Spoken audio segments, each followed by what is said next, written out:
My name is Russell Spatz. I'm an alcoholic. And I haven't found a serve drink since January 25th, 1981. In my 45th year. It's good to be here with y'all.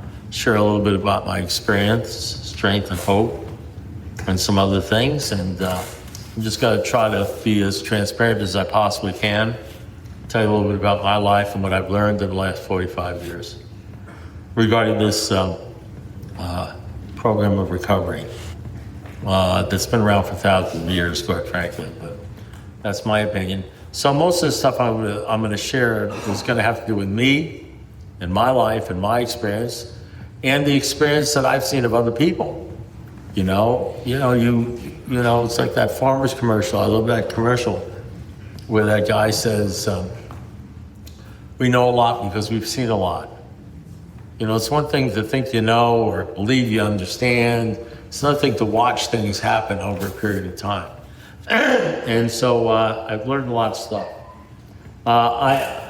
Supposedly, I don't call these step talks anymore because I'm all over the place. But I'd like to think that whatever I have to say has something to do with some steps. And we're really on sort of like an 8 and 9 thing kind of right now. I did 6 and 7 last week. Although I'm always talking about 6 and 7. They're the grown-up steps. They're the old-timer steps. And that really keep on going. So, but in talking about 8, I just, 7, 8 and 9, I wanted to delve a little into something we talked about last week. I probably even read this last week. I want to read it again.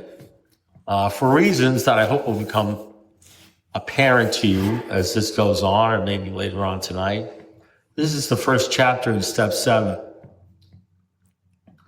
This is step 7. Humbly ask the Lord, to remove our shortcomings, of which I have quite a few.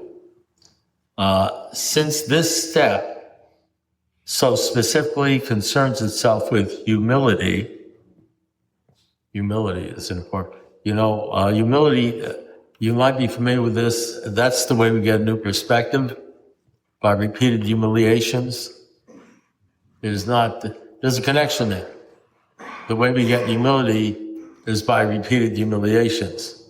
That's not my plan of action. My plan was to be on a yacht with 100 Playboy bunnies and somehow gain humility. But apparently God nixed that plan. He wasn't into that deal. You know what I mean? That was an old idea. Apparently the way to get humility is by 100 forms of repeated humiliations. And the final question of our self-sufficiency doesn't sound like a fun deal to me. I don't know. But so if that hasn't happened to you yet, guess what? He may not be done with you. There may be some more stuff coming on. So, when you go home tonight and or tomorrow you get a call and you hear that the IRS seized all your bank accounts, you can say, oh, this is the thing Russell was talking about. I thought he was full of shit. This is what he was talking about. And then you'll say, thank you, Lord. Thank you for the lesson. I appreciate it. Since this step so specifically concerns itself with humility, we should pause here to consider what humility is and what the practice of it can mean to us. So I'm going to talk a little bit about that as in terms also as what it has to do with 8 and 9, and how it's changed me. I'm not saying for one second that I'm humble, because I'm not. But I just want to talk about how humility can change you, why it's important. And I think if you walk out of here having a little bit of a better understanding of what humility is and what you have to go through in order to gain it and how it can help you out a lot, I think that would be a good thing. It says the attainment there, it says indeed, the attainment of greater humility. You know how I'm very big on sentences, not so much paragraphs, too many paragraphs, But I just take one sentence at a time. Indeed, the attainment of greater humility, that means whatever humility you have, if you have any, it's good to attain more humility. whatever that is. It's hard to attain more humility if you don't know what humility is in the first place. But do not fear, because even if you are stupid and you don't know what humility is, God's got a plan for you. I just want you to know, you don't have to read a lot. You can read the big book backwards and forwards. It isn't going to give you shit. It ain't going to give you any humility. It ain't going to give you any humility. You can read 12 and 12. You can memorize the steps. You can do every step in the book. It ain't going to give you humility. But I want you to trust me. God's going to dish it out to you. You're going to get it. You don't drink and you don't die. You can find out all about humility. You'll probably find out about humility even if you drink again. So I want you to know. I want you to be able to recognize it when it's happening. Some people don't recognize it when humility is happening. They think it's a problem. It's not a problem. Indeed, the attainment of greater humility is the foundation principle of each of Vay's 12 steps. Did you know that? That all the steps, every one, including 8 and 9, they have one thing in common, is to get you more humble. You get that? If you've done the steps and they haven't worked that way and got you more humble, I don't know, maybe you didn't do them right. Maybe you got to do them some more. Maybe some other things have to happen. I don't know. For without some degree of humility, no alcohol can stay sober. You can't stay sober at all. They had that, at all. Nearly all AAs have found, too, that unless they develop much more of this precious quality than may be required just for mere physical sobriety, they still haven't much chance of becoming truly happy. So let me ask this, what's the point of being sober if you can't be happy? I mean, there may be some point, but what's the point, if you can't be happy? And then it says, without it, they cannot live to much useful purpose, or in adversity, be able to summon the faith that can meet any emergency. So you see, that's how important this thing is. Because you may find, I was just driving with Jimmy Myrick over there, a sponsor. He was driving up here in my truck. I love my truck. And we heard a knocking sound, and the engine light came on. And I just spent like $2,500 on that truck, a tune-up and everything like that. And he says, what's that knocking sound? He's like a mechanic. He says, and the engine light came on. And, I don't know whether you consider that an emergency, but in alcoholic terms, after you spend a bunch of money on a car, and you're driving up here, and it's like a 50 mile, and the engine light goes on, starts knocking. In my life, I consider that a mini emergency. It probably wouldn't bother you guys because of your excellent spiritual condition. But I realize who I'm talking to. But I got to tell you something. Now, it didn't bother me that much.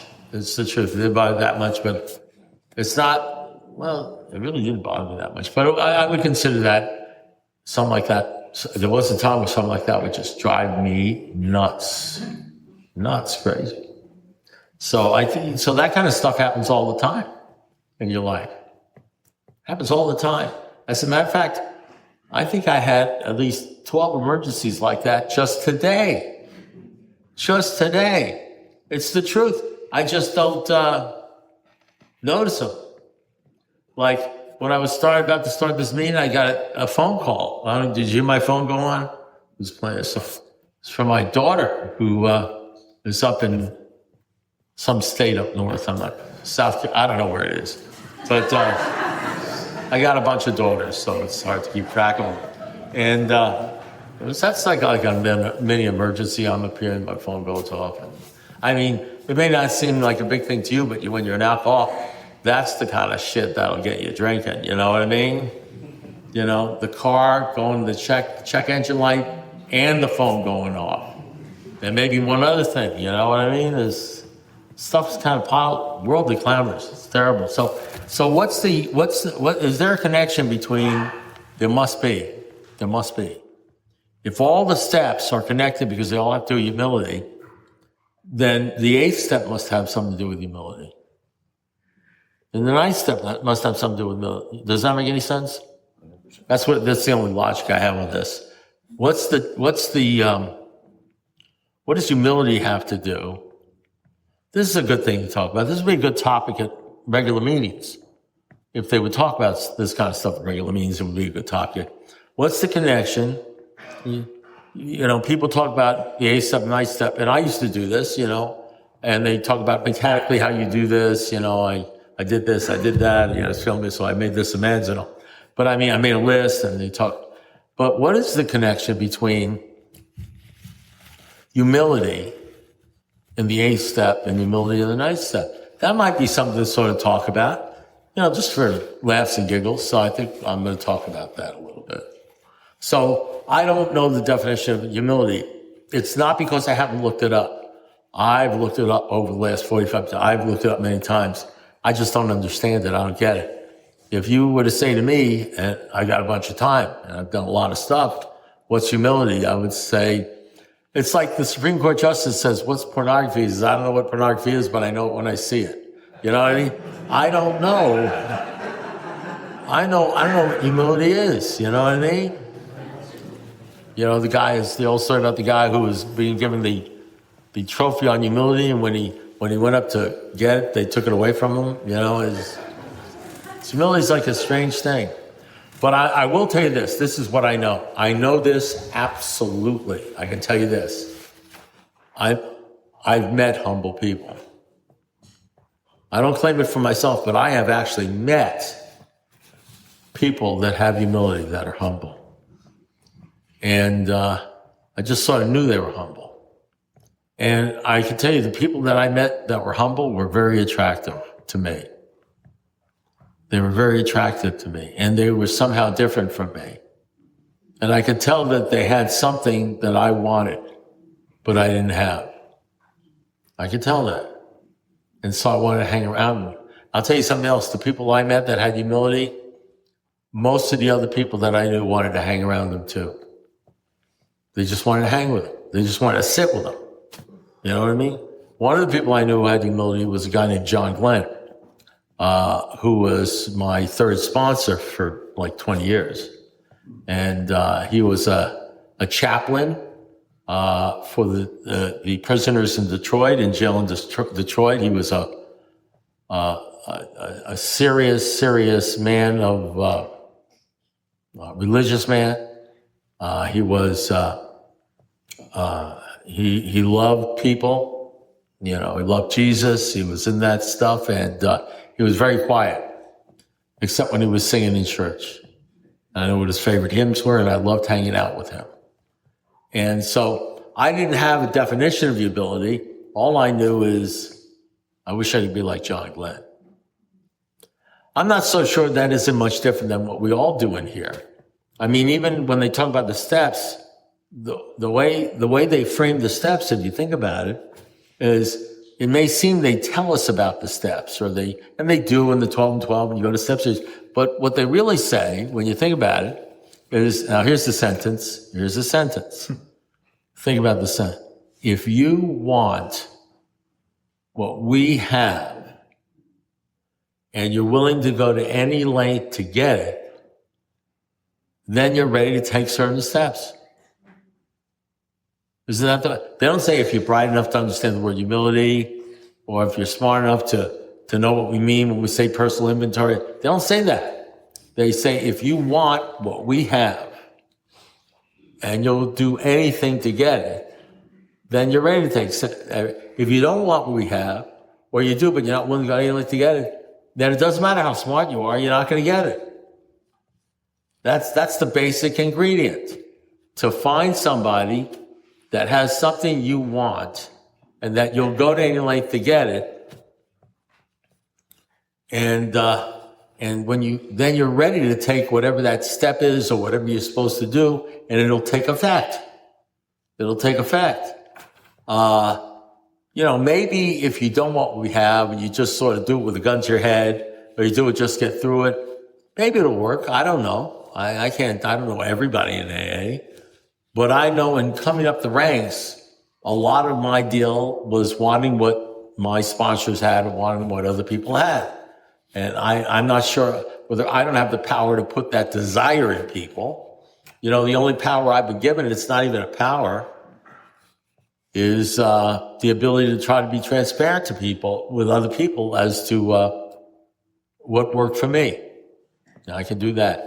I imagine that we have people here with 17 years and 31 years and all these people. I imagine that if we sat down with them, they were very honest, and I'm sure they would try to be and transparent. They would talk about the people in their lives that made a difference.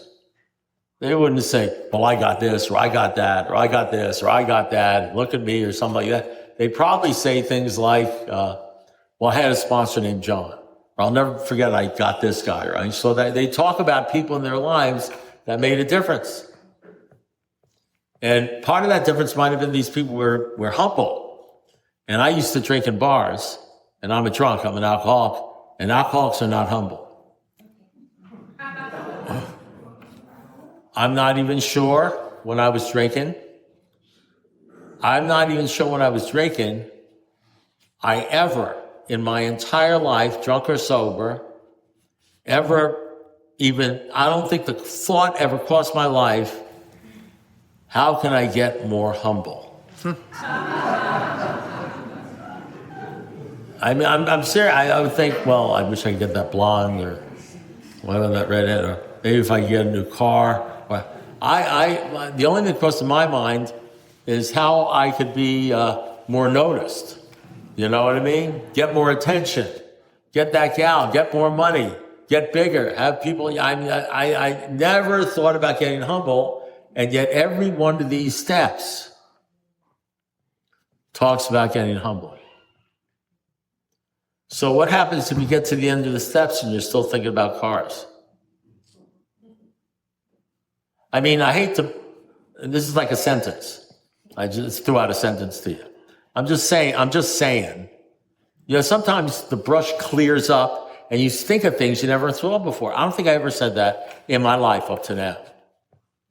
What happens if you get to the end of the steps and you're still thinking about life and about yourself the way you thought about life and yourself when you were 18 years old?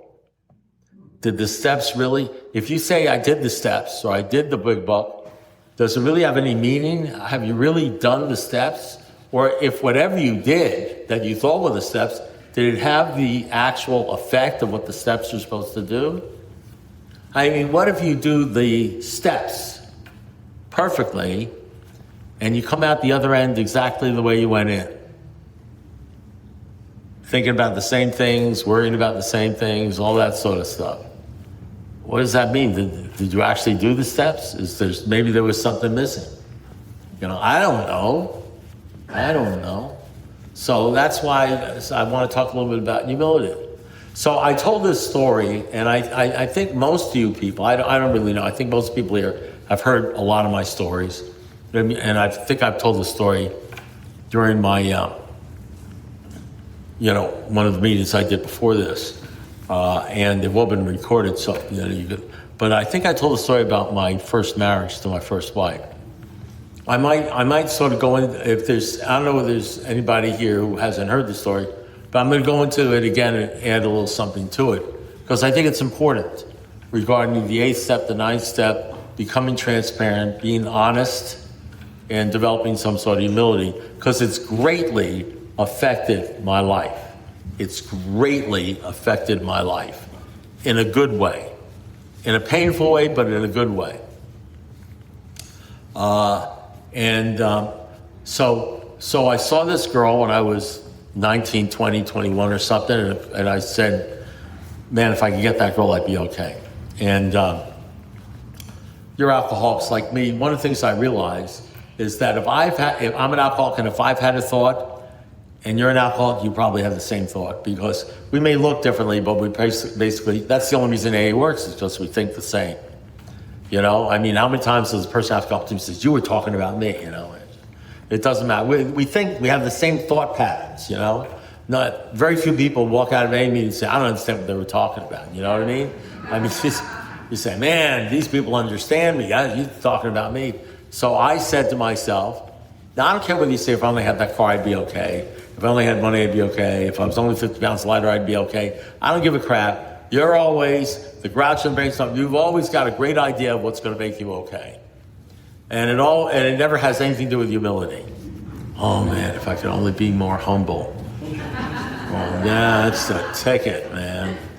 It's always if I could have that guy, if I could have that girl, if I could have sex, if I could make money. It's always that stuff, you know what I mean? And that's what you think of when you're like 13 years old and reading Playboy, or 18 years old, or watching TV, or 19 years old, or 20 years old. When you're a young man or a young woman, you think about what would you want that would make you fantastic.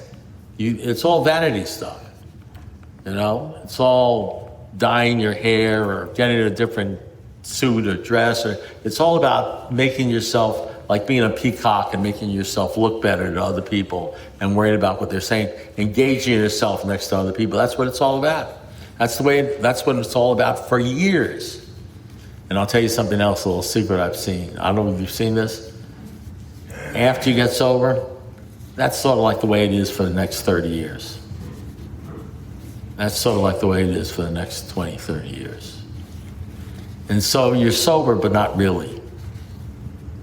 You understand? You're sober, but you're not really sober. You're just physically sober. But hell, you're having so much fun in AA. We all meet, we all like each other.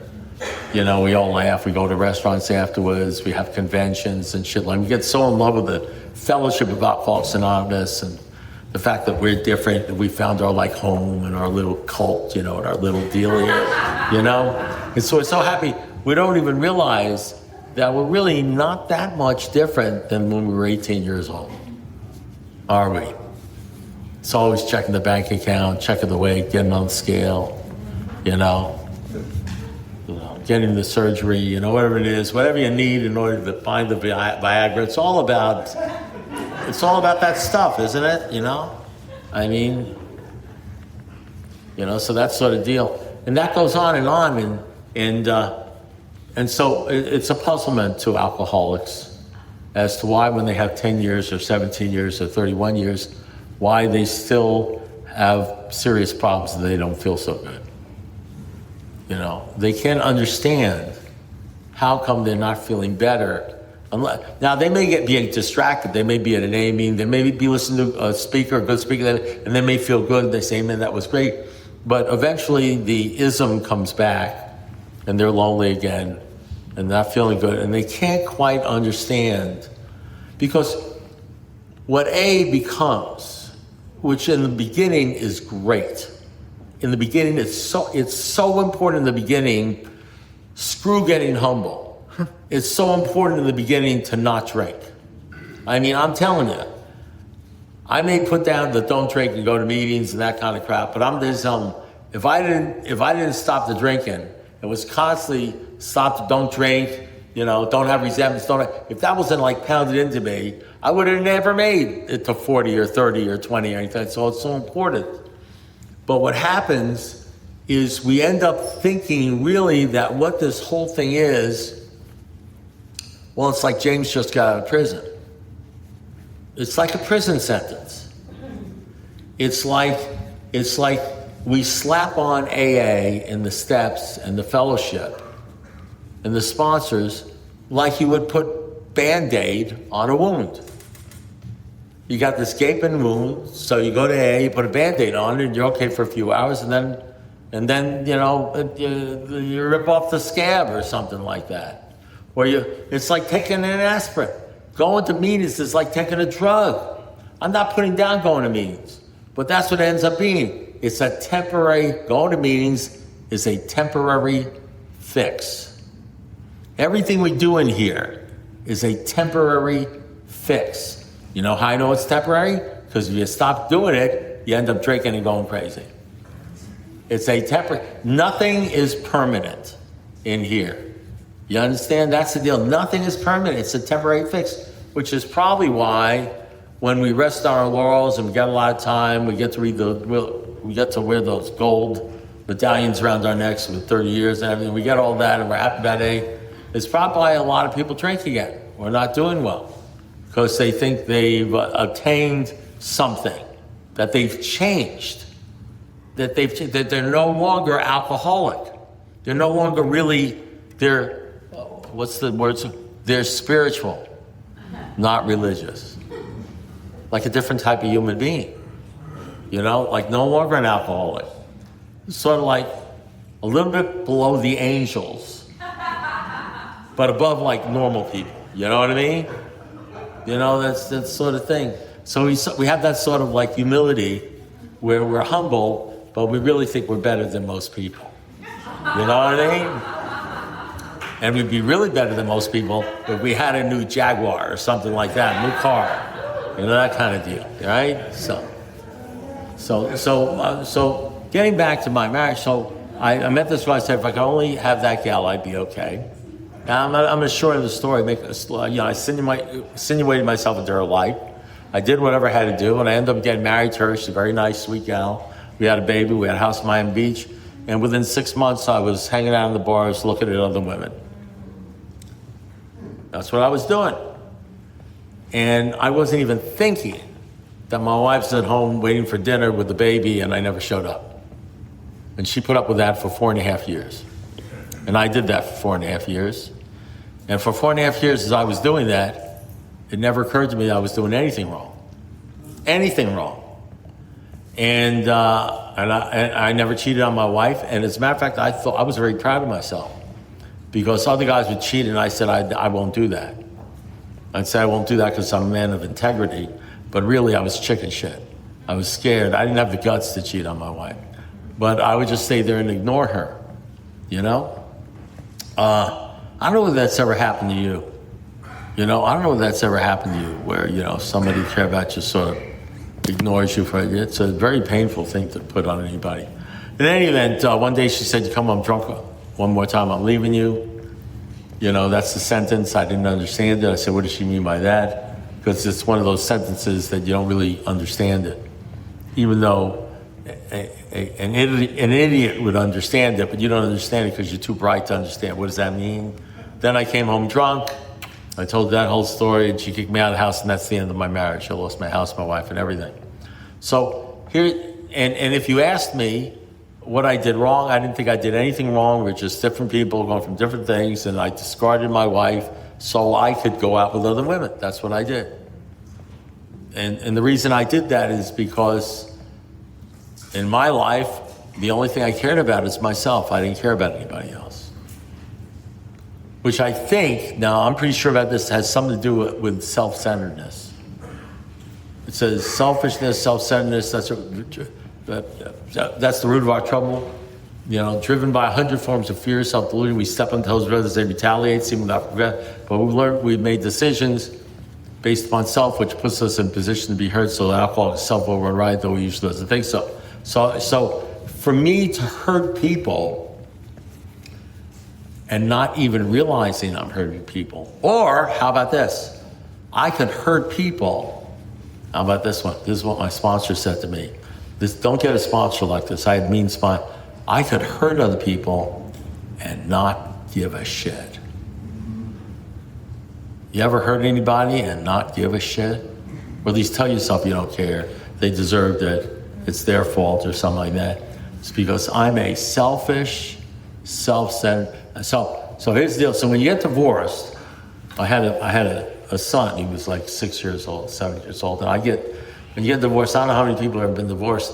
I got custody, time sharing custody thing. And I would get them like on, every other Saturday or Sunday or something like that. So I told my son, I said, we're going to go to the zoo next week. And he said, really? He says, yeah, I'm going to take you to the zoo. And I felt real good about that. And I really intended to take him to the zoo. But what happened is, that was going to be on Saturday, but on Friday, I went to the bar and I met a gal named Susie. Is a blonde, good-looking gal, And the next morning, my son was waiting for me to take him to the zoo, and Susie called me. And she said, Russell, the girls, which means more than one girl, the girls, now this is a string of sentences, so don't lose me, are going out on the boat today girls on a boat. You know what I mean? It's a sentence. And we'd like you to come along. So now I want to tell you something. That's a sentence a guy like me can read a lot of shit into. Let me tell you something. It just fires my imagination. You know what I mean? That's a worldly climber that knocks God out of the picture. He was never in the picture. Knocks my son out of the picture. So I had this debate. I said, my son is waiting for me to take him to the zoo. And this gal is saying, let's go out on the boat. And I'm having this incredibly difficult debate with myself. Do I blow off my son? Which would be the wrong thing to do. Or do I go with the girls on the boat and, have fun, maybe have sex, drink, and all that sort of stuff, you know what I mean? And I must have struggled with that for all of a nanosecond, right? And it was anchors away. Now, of course, I called up my son and I explained why I couldn't make it. No, that's something you guys would do because you're much more you're at a higher level of spirituality. I just left and never called him. And stop that shit. Don't be doing that crap. Don't do that to me. I don't need that. I made amends to my son. Maybe not enough, but I'm still making it, okay? We talk, I love him and everything like that. But I'm glad you did that because because the women that did that, and maybe there's even a guy out there that did that, who said, oh my God, you have a feeling deep down inside as to what an asshole I was. But that's me. That's what it is. That's what alcoholism looks like in me. Now, here's the problem. Now, by the way, if you're going to live a life like that, you're going to drink. You have to drink. You must drink. Otherwise, you blow your fucking brains out. You kill yourself. You hate yourself. You got to drink. But there's no amount of drinking. If you are constitutionally, you know what they say? Those who don't make it are constitutionally incapable of being rigorously honest with themselves. Now, I had a little bit of an argument, not so much argument, discussion with Jim. It really had to do with a theological discussion regarding, how people come to God, things like that. And I said, apparently, according to the big book, this has to do with Calvinism, I'm not going to go into this big, there are some people that are constantly incapable of getting it. I see that in A. I think that sort of like A sort of takes that stand. It looks like there are people that no matter what happens, they're just constitutionally incapable of being honest with themselves. And we run into an A and say, we don't understand. How come this guy can't? How come this gal can't do it? On the other hand, we never make a judgment against people because we know that no matter how screwed up they can get, they can actually make it. So you can't sort of give up and say, well, that guy can't get it. But it sure seems that some people just cannot get it. They're constitutionally capable, and there's some people that are capable, and maybe after 20 years they're capable, but they're capable, so we treat everybody like they can make it. And so the deal is I'm, apparently, it looks like that at one point in time when I was 31 years old, I got on my knees and I did something. I gave my life to God. And apparently it's lasted for quite a few years now. And it's gotten stronger.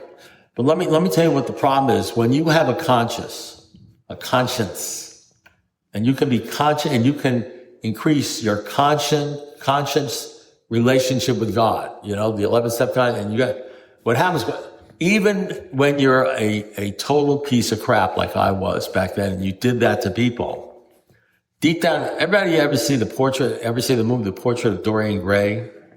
You may tell yourself all sorts of shit, but deep down inside, there's a little portrait of yourself, and there's a big black mark on it. You know what a piece of crap you are. You know how you know what a piece of crap you are? Because when you're driving in your car, and you haven't done anything wrong, and all of a sudden you're having a conversation, and you're hearing somebody say to you, You're such a loser. You're such a piece of crap. You ought to kill yourself. You're never going to be okay. You're just a piece of crap. And you're constantly, you have one part of you telling you you're the greatest person in the world and you're fantastic. And you got another voice telling you you're a piece of crap. You ought to kill yourself. You're never going to be okay. That's every time you left your son waiting for you. It's still deep down inside and only you know it. That's not something coming from Venus, you know. That's your actual reputation with yourself, because you cannot be dishonest for a total period of time, forever, about the crap you've pulled. And it's a horrible, horrible way to live. And so when you're an egomaniac, with or without an inferiority complex, well, if you're an egomaniac, you're probably going to have an inferiority complex.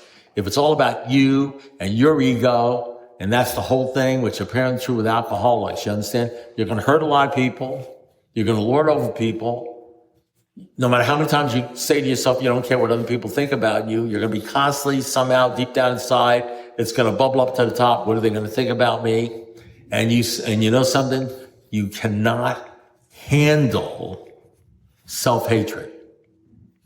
And you can't handle people not liking you.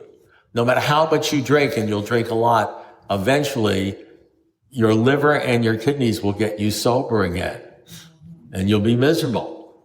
And you'll be horrible. And soon what you'll do is you'll find yourself drinking so that you don't feel like the piece of shit.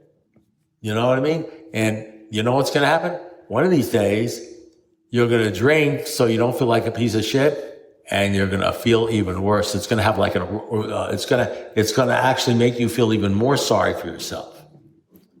But the problem is, even if you manage to stop drinking and go into A and everything like that, you're still going to have those black marks inside of you that you're going to have a wrestling match with how crappy you are. And it may not be so much conscious. You may not even understand what's going on, except maybe for 20 years later when you look back and see, this is what was happening to me. You just feel crappy about yourself, and you feel like you're not good enough, and you just feel horrible. You're sober, and it's just not working for you. And you don't know what the reason is why. And you know something? For many years, I did terrible things to people. Well, I just told you about two terrible things I did I just told you about something I did to my son and something I did to my wife. And then I told you, now I'm telling you the story. But I don't want you to think for 1 second that I would have told you the story, what I did to my wife and my son, like 3 weeks after it happened. I mean, I'm telling you, like for 10 years, I didn't even realize I thought I was okay. If you ask me I tell you some sort of story that I believed. I have all sorts of stories as to why I did this and why it's okay and you don't understand and all sort of stuff. You'd be surprised how much you can bullshit yourself regarding being a good person instead of a piece of crap. You'd be so in other words, let me tell you how terrible this alcoholism is. If you've ever done anything like what I'm saying to people, and sitting here now, you realize what you did, and you realize it's so much that maybe you're either going to make an amends, or you want to make an amends, or you have made an amends. Let me tell you something. There may be some other shit that you don't even realize you have right now. You may not be as good as you think you are. There may be some stuff. I know you did your A stuff. You may not be perfect yet. There may be some other stuff that you'll figure out 20 years from now or 10 years from now going on in your life, which is why you're not feeling as good as you could be feeling. There may have some stuff going on.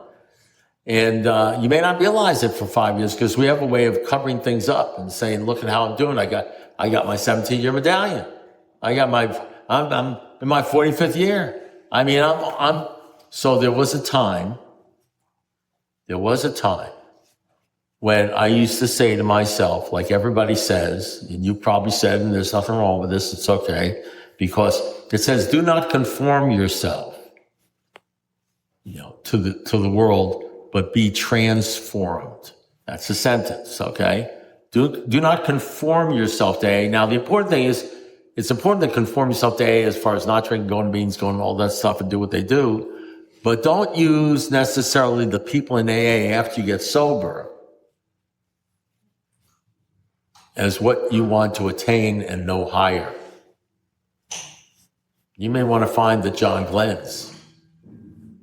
You may want to find those people that are not drinking and going to meetings, but they got something you don't have, where you want what they have, and you only go, they forget it, and you don't have it, and it has something called humility.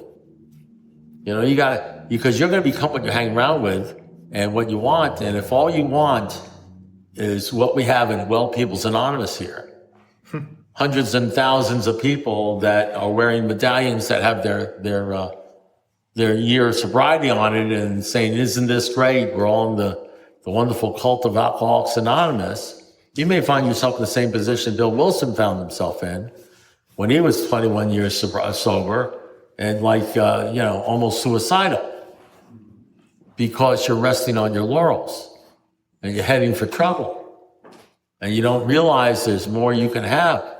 So you're doing what the exact opposite of the sixth step. You're settling. You may find out you're hurting people and you're hurting yourself and you're doing things and you don't even realize it because you think you're okay because you're sober for X number of years. So how does this fit into humility or any of this stuff? And for the most part, I did all the lists. I did all the stuff. I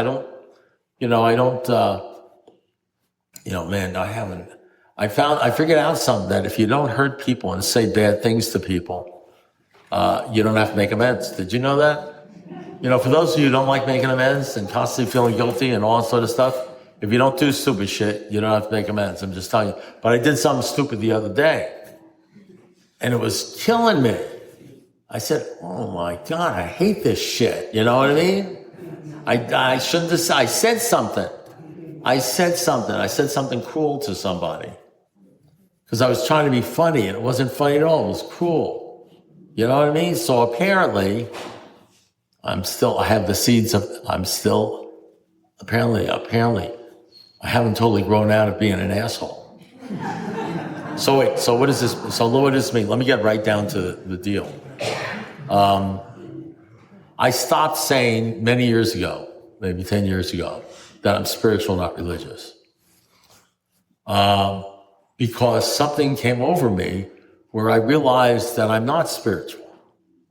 That the honest truth is I'm a carnal man. That means I love the things of this world. My head can be turned around by good-looking woman, by a car, by money. Listen, when you spend time worrying about money, and you spend time thinking about things, and you spend time thinking about material stuff and everything like that, you can't lie to yourself and say, I'm like spiritual, because you're not spiritual. You know what I mean? You're not spiritual. But there's a great relief in my life by letting myself know that although I'm not sinless, but I sin less. You know what I mean? That I've changed. You understand? I don't put down the change, but I don't think of myself as spiritual. I think of myself as a person that's still, I'm not saying just as sick as when I walked in here or anything like that, but still a man that absolutely needs the Lord's help and needs to be close to God, needs to embrace God, because I have not risen to a point where I'm okay. That I still can be dishonest and I can still hurt people. And I can tell you, for me, whether you believe it or not logically, it works better well, you may say, well, that's terrible to think of yourself as the sinner. Think of yourself that. Let me tell you something. For me, it works better to wake up in the morning knowing that I need God, that I need to embrace God, because without him, I'm a dead man. It works. You know, I love what God said to the Apostle Paul, who wrote 13 books out of the Bible, a pretty spiritual guy.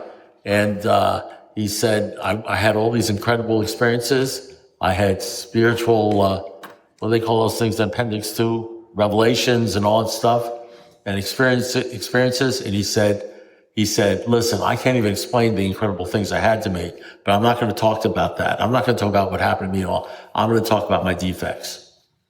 Because God tells me that my power is made perfect in your weakness. that when you're weak, I'm strong. And God gave me this horrible, he never says what it is. I love the way he puts it because it's so much to do with alcoholics. He gave me a thorn in my flesh.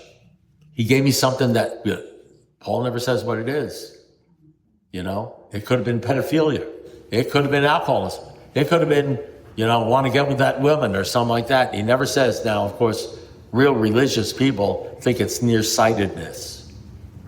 Paul describes it as a messenger from Satan. I don't think it's nearsightedness. I think there was something really bothering him. And he says he asked God to remove it. He prayed like we're supposed to get, what God said to him? He said, to keep you from becoming conceited. I will not take it from you. You're going to be living with this until the day you die, but my grace and my love will allow you to overcome this. And so I'd rather think like the Apostle Paul, that I'm still a sinner. I'm still defective. I still want to get rid of these things and get closer and closer to God, but I've still got them, and I'll probably have them until the day I die. I said, but that's okay. At least I admit to myself I have them. And I'm not you won't catch me saying I'm spiritual. I'm spiritual. You understand? Yeah, that's good, but I'm spiritual now. You won't catch me because I'm not. And if I keep on telling myself that, it's like telling yourself you don't care what other people think about. It's like telling you stuff. If the first step in getting out of jail is you got to know you're in jail in the first place. Alcoholics for years tell themselves, I don't have a drinking problem. I don't have a drinking problem. I don't have a drinking problem. When finally something happens, they say, I got a drinking problem. You know what I mean? I don't want to keep on telling myself I'm spiritual, not religious. I'm spiritual. I do a lot of stuff that looks spiritual. I go to church. I like hymns. I talk about the Lord. I do all that sort of stuff. But I, just like Bill Wilson, I got them worldly clappers. I got to watch. I got to put on the full armor of God every day because there's always something around the corner, that's looking to pound me. And just realizing that, I don't know whether that's humility or not, but I know I do a lot better with people and with life and with myself and how I express myself if I understand I'm still broken and I still need help and I can't claim anything. Bill Wilson said in the Golden Text, he said, the Lord has been so wonderful to me, curing me and taking from me this terrible disease that I got to keep talking about it and telling other people. It's called the Golden Text. And what Bob Dodson said, he said, Bill was very grateful with sobriety. He gave God all credit for everything. It's much better for me to say, I give the Lord all credit for anything that ever happened to me. I take no credit whatsoever. You know what I mean? It's all God's credit than for me to tell you, oh yeah, I've got a lot of needs, I'm spiritual. You know what I mean? I just can't. What happens if I start believing it? What happens if I start believing that I've risen to some point where like my shit don't stink? Where I'm just like a guru or something like that? What if I start believing it?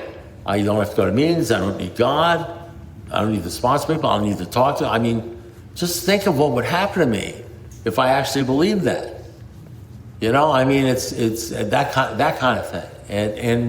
And to not believe it will end up with me hurting people and telling myself it's okay to hurt people because I'm spiritual and I know what I'm doing and I don't have to make amends or humble myself or stuff like that. How is that going to help me to get to the next year or the next year or the next year? So humility is very important, but what's as important as humility is understanding truly who and what you are and who and what God is and how far you fall short from that deal. And so that's how it works in my life now. That's how all this stuff works in my life now. It keeps me small, keeps me right size. I go to all these conventions and I get to talk to a lot of people, and I love doing it because you know why I love doing it? Because I don't talk about myself. I talk about God. The only thing, you know what I talk about in myself? I talk about how fucked up I am. I go to conventions, you know what I talk about? I talk about how screwed up I am now and forever, and how incredible God is. Is that crazy? That's the craziest thing in the world when you think about it. You should be able to brag on yourself or something. You know? That's why I like it, because I get to talk about, like Bill Wilson said, the Lord has been so wonderful to me, curing me of some of these guys. I got to keep talking about him, acknowledging him, and telling other people. I got to tell other people about what's going on. I think that's legit. I think that's legitimate. Not to talk so much about yourself, but talk about what God has allowed you to do, and how God is. And that was John Glenn, by the way. That was John Glenn. Everything was about God and what God done for him. You know, and that's the deal. So thank you very much.